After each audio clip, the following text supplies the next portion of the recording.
When a bird is alive, it eats ants. When the bird is dead, the ants eat it. It only takes one tree to make 1,000,000 matches, and only one match to burn 1,000,000 trees. You can be powerful today, but remember that time is more powerful than you. A quote from Jean McGabby Bruni.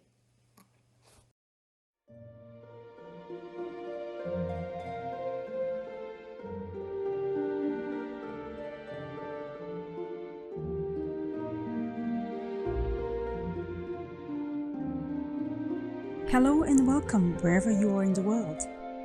Logon is an online magazine of the spiritual school of the Golden Rosycross. We hope that our podcast will provide you with food for thought, inspiration for new questions and impulses in your research for new answers.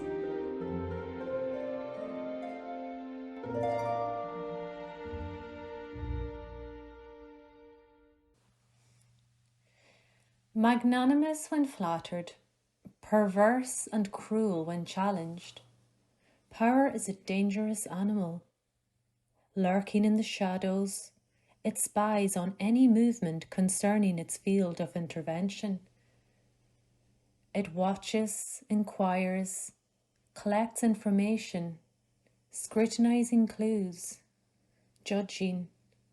It retaliates immediately by all the means at its disposal to restore its order and maintain itself in place at all costs.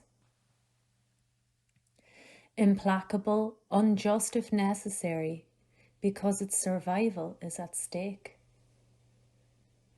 Whether a form of power concerns a nation, a company, an association, or a couple, whether it is state, religious, or occult, the mechanisms are the same. These constraining mechanisms lock a group of adults into a parent-child relationship. It's toxic, alienating, and degrading for both parties. Nothing authentic can emerge.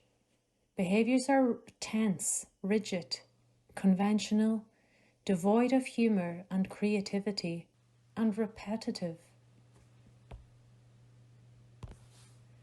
Information is power. The proverb says, "An informed man is worth two." When information is disseminated, freely distributed, then power is shared. It is diluted and the harmful tension is eased. Relationships can become healthy, fluid, simple, and constructive. And opposites recognize themselves as complementary. They find their nobility. When, on the other hand, information is withheld and kept secret, power is concentrated, which is its natural tendency. Its poison only becomes more effective. An unhealthy division is then consciously maintained between those who know and those who know less, to the detriment of all. Two unequal camps are arbitrarily formed in the infected group, preventing the free flow of both human and spiritual energies. And those who know it well. They accumulate advantage upon advantage, favour upon favour, at the expense of the common good, which is also theirs. The venom of power paralyzes. It deforms and imprisons bodies as well as consciences. Power comes from fear. Power distills fear. Power is fear. Fear of suffering it or fear of losing it. Those who are subjected to one or the other form of power obviously wish to free themselves from it, to take their life in their hand, to decide their destiny, to be free to think, to speak, and to act as they want to. When they think about it together, they quickly come to the conclusion that the only way to reach this emancipatory objective, to realize this desire, is to access power themselves in order to be able to govern collective life, to put their own stamp on it, and to organize it according to their criteria, values, and interests. In so-called democratic countries, they seek to be elected to the highest public office. In totalitarian countries, they foment insurrections and revolutions in order to overthrow the dictatorial power in place and take control of the institutions. In doing so, they forget that this is exactly how their predecessors, those they wanted to replace, operated. If they succeed, power changes hands, but remains intact, unchanged, and in its divisive structures. Discontent and oppression change sides until the next election or until the next revolution. Sometimes a democratic regime turns into a dictatorship, and vice versa. But the wheel of power keeps on turning, crushing in its path political ideals, revolutionary impulses, hopes for a brighter tomorrow, and also revealing unacknowledged interests and motives. Inexorably, the future is disillusioned by the experience of tensions, contradictions, divisions, and unsolvable conflicts generated by the conquest of power, and the individual opinions and aspirations that are so different, so divergent. The exercise of power inevitably produces an inextricable tangle of lies, dissimulations, compromises, tricks and tactics, manipulations, distortions, and contortions that wear down and destroy the soul.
There is no end to this merry-go-round. It has existed since the dawn of time and will continue until their extinction. The wheel of power turns, throwing the oppressed of yesterday to its top, sending the crowned heads back to the earth from which they came. This is the function of the wheel, to create experience. The experience opposites generates suffering. Suffering provokes reflection. Reflection produces consciousness, and consciousness becomes stronger and deeper. Thus it gradually frees itself from form, from phenomena and it rises above them. Power enslaves those who long for it and exercise it as much as those who suffer from it. Power over others never makes one free. It binds one to others. The circular race for power generates electromagnetic energy like an electromagnet.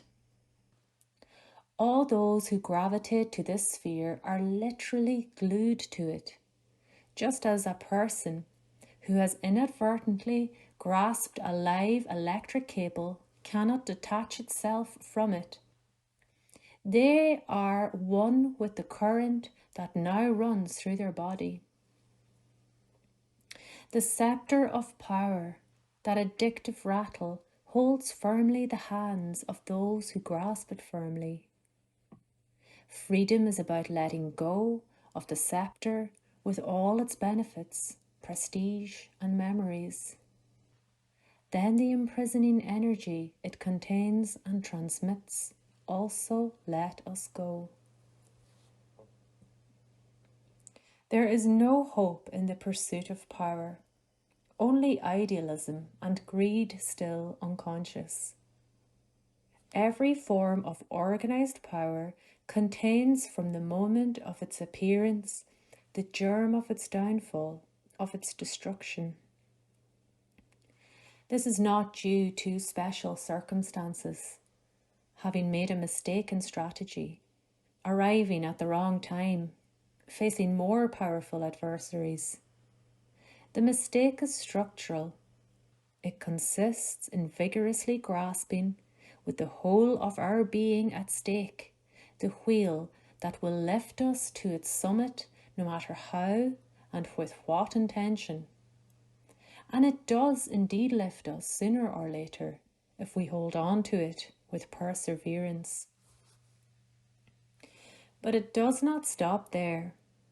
When victory is noisily celebrated, when the opponent is defeated, it continues to turn afterwards, thanks to all the energy and momentum we have given it so that it can lift us up to its summit. For others are waiting and striving impatiently to experience the powerful, intoxicating drug of victory, of success, of elevation above others, of absolute decision-making power over the community, of freedom from coercion and oppression, from the obligation to obey orders, to obey a law that they themselves have not enacted. They are also waiting, without knowing it yet, just like their predecessors before them, to experience the fall, the reversal, the inexorable descent, and the breaking of the coveted exaltation. As it continues to turn, the wheel of power ruthlessly precipitates those who have clung to it from the summit reached, through repeated and arduous efforts to the downfall and the return to square one. The fall breaks and hurts. It also reveals and teaches. It is a harsh experience, but it is also an initiating one.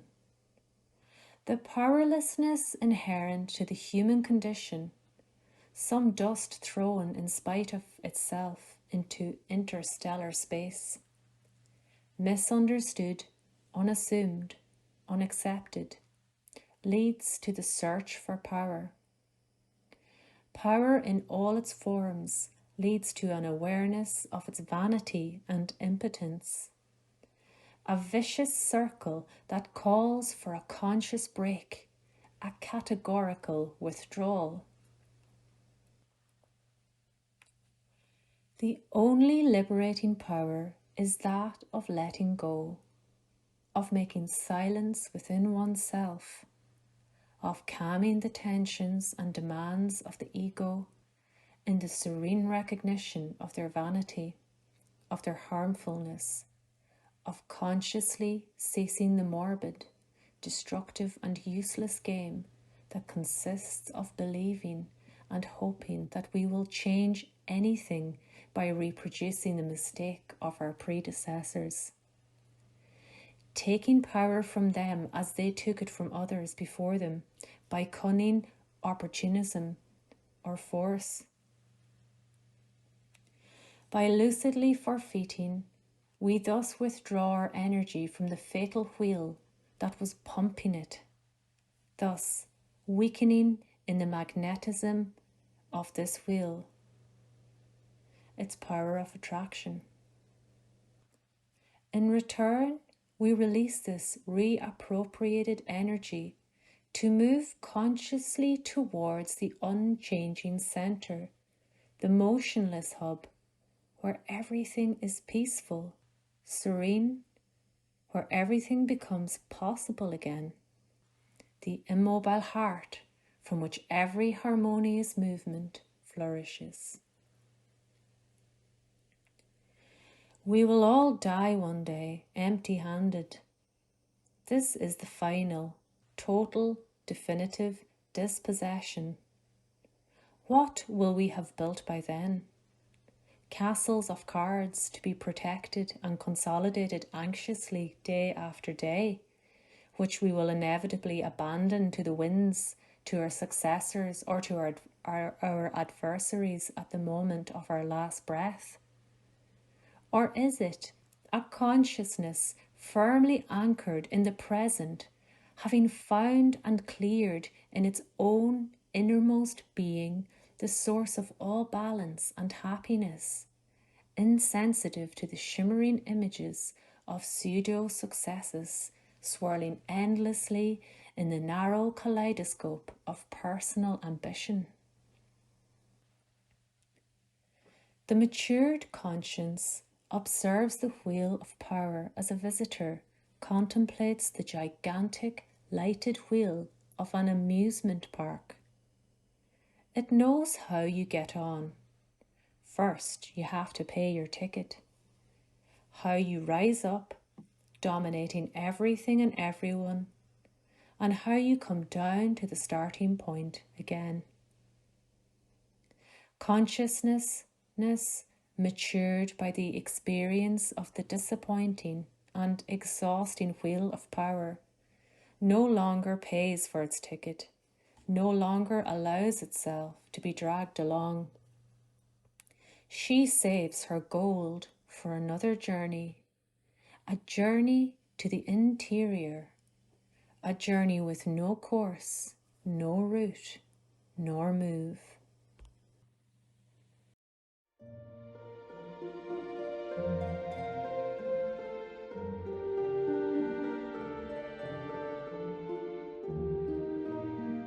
Thank you for listening, and we hope you enjoyed it. If you wish to support us in reaching more people, like our posts, rate us with 5 stars on iTunes, leave a positive comment where you can, or share our content on your social media.